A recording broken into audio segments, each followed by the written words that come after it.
کو فون کیا. لڑکے نے فون اٹھایا, جی ارشاد. تو کہنے لگا بیٹا آپ ابھی ہمارے گھر آئے تھے نا میری بیٹی کے رشتے کے لیے, آپ وہی بات کر رہے ہیں؟ اس نے کہا جی میں وہی بات کر رہا ہوں. بیٹا میں آپ کو یہ بتانا چاہتا تھا کہ آپ مجھے بالکل بھی پسند نہیں آئے. اس نے کہا ٹھیک ہے انکل کوئی بات نہیں, اگر میں پسند نہیں آیا, آپ نے انکار کر دیا, کوئی ایسی بات نہیں. اس نے کہا بیٹا بات تو سنو, ابھی فون نہ رکھو. بیٹا ہم نے آپ کو انکار کیا ہے, میں آپ کو دل سے بتاؤں ذرا بھی پسند نہیں آئے آپ. اس نے کہا ٹھیک ہے انکل آپ نے بتا دیا نا میں پسند نہیں آیا تو ٹھیک ہے میں رشتہ نہیں کرتا, ختم ہو گئی بات. بیٹا ایک میں فون نہیں رکھنا, ابھی ایک بات سنو. دیکھو کہیں سے تھوڑا سا بندہ پسند آتا ہے نا, کوئی پرسنالٹی پسند آتی ہے, کسی کے بات چیت کا اسٹائل, کسی کا خاندان, کسی کا پیسہ, کچھ بھی پسند نہیں آیا ہمیں آپ. اب اس کو آنے لگا غصہ, وہ گالیاں دینے لگا. اچھا تو جب وہ گالیاں دینے لگا نا تو اس نے کہا ایک منٹ میری وائف سے بات کریں. اب لڑکے کو خیال ہوا شاید اس کی وائف کوئی صحیح بات کرے, تو وائف نے فون اٹھایا. بیٹا ایک منٹ ذرا میری بات سنیں. چلیں جی. تو لڑکے کی تو اس کی جو ماں جو صاحب کی بیوی ہے نا, اس نے فون کیا.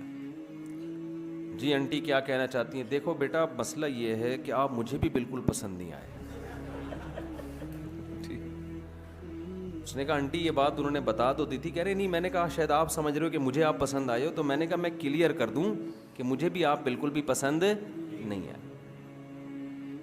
تو آنٹی پھر کیا کروں؟ کہیں سے کچھ بندہ سمجھ میں آتا ہے نا. اچھا چلو میری بیٹی سے بات کرو. وہ خوش ہو گیا شاید یہ کچھ کرے. بیٹی نے کہا آپ میرے رشتے کے لیے آئے تھے, مجھے بھی بالکل بھی پسند نہیں آئے. اس کو آ گیا غصہ اور یہ گالیاں دینے لگا. گالیاں دے کے اس نے فون رکھا ہے. اتنے میں ان کا فون آ گیا جن کو یہ پسند آئے تھے. سمجھ میں آ رہی ہے؟ کہیں اور بھی پیغام بھیجا تھا ان کی طرف سے, ہاں والے کا فون آ گیا. تو اس نے جب فون اٹھایا نا لڑکے نے, لڑکی کے ابا نے کہا آپ ہمارے ہاں رشتہ لینے کے لیے آئے تھے؟ اس نے کہا تمہاری ایسی کی تیسی.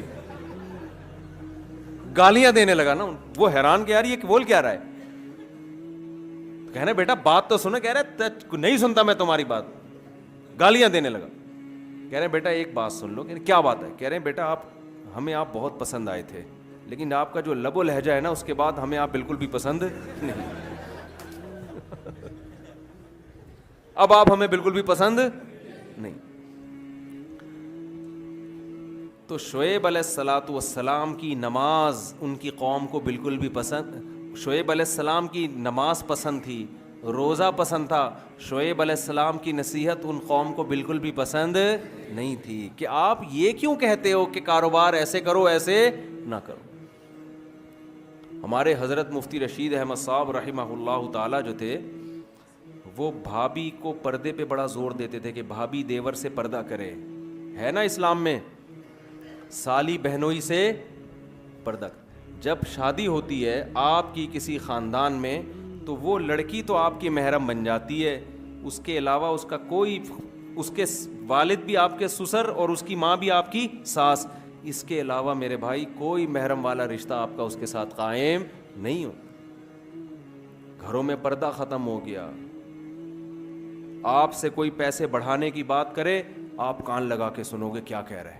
کوئی آ کے بتائے نا ایک نیا بزنس آیا ہے, کان لگا کے سنو گے. کوئی آپ سے کہے یار تمہارے گھر میں پردے کا نظام نہیں ہے, یہ غلط ہے, اللہ ناراض ہوتا ہے, کیسے آدمی دھتکارتا ہے. بھائی کوئی اور بات کر یار, یہ کیا ٹاپک لے کے بیٹھ گیا یار, یہ تو مولویوں کی باتیں, تو ادھر سے کیا فضول باتیں کر رہے ہیں. ہوتا ہے کہ نہیں ہوتا؟ آپ کو یہ باتیں بالکل بھی پسند نہیں ہیں, لیکن اللہ کو یہی باتیں, اللہ کو سب سے پہلے یہ دیکھنا ہے میرا کون کتنا ہے, میں نے کھلایا, میں نے پیدا کیا, میرے حکام کو کیوں نہیں مانتے. قرآن میں اللہ تعالیٰ نے نا ایک ایک رشتے کی تفصیل بیان کی ہے. پردے کا جب حکم آیا نا تو اللہ نے بتایا کہ عورت اپنے باپ سے پردہ نہیں ہے, اس کا اپنے بھائی سے نہیں ہے, بھتیجے سے نہیں ہے, سسر سے نہیں ہے, شوہر سے نہیں ہے, شوہر کے بیٹے سے جو ستیلا بیٹا ہوتا ہے اس سے نہیں ہے, شوہر کے باپ سے نہیں ہے. پوری ڈیٹیل اللہ نے بتا دی. کیا مطلب؟ ان کے علاوہ عورت کا سب سے پردہ ہے. تو آپ پردہ تو عورت پہ فرض ہے, آپ پہ فرض نہیں ہے, لیکن آپ اپنی بیوی سے فری ہو کے بات کر سکتے ہو, اپنی ماں سے ہنسی مذاق کر کے بات کر سکتے ہو, اپنی بہنوں سے ہنسی مذاق کر کے بات کر سکتے ہو, اپنی بھانجیوں سے بے تکلف ہو سکتے ہو, اپنی بھتیجیوں سے بے تکلف ہو سکتے ہو. اس کے علاوہ کسی اور جوان عورت سے آپ کو بے تکلف ہونے کی اجازت نہیں ہے.